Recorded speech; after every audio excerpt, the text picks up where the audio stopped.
परंतु बी जरी चांगलं आहे वचनाचं, तरी प्रत्येक ठिकाणी फळ आलं का? नाही आलं. जे वाटेवर पडलेलं बी होतं ती कडक असल्यामुळे ते पडल्याबरोबर पाखराने उचलून ते घेऊन गेले. वचनाचा काही परिणाम झाला नाही. जे खडकाळीवर पडलं ते लवकर उगवलं, कारण त्या ठिकाणी थोडी माती होती. परत खाली जाण्यासाठी मूळ नसल्यामुळं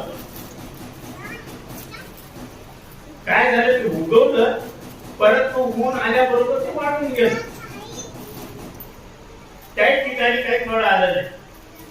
तिसरा प्रकार जो आहे ते बी कुठं पडलं? झुडपामध्ये पडलं. परंतु त्या काटेरी झुडपांमध्ये पडल्यामुळं ते वाढू शकलं नाही. परंतु काही बी सुपीक मातीमध्ये पडलं.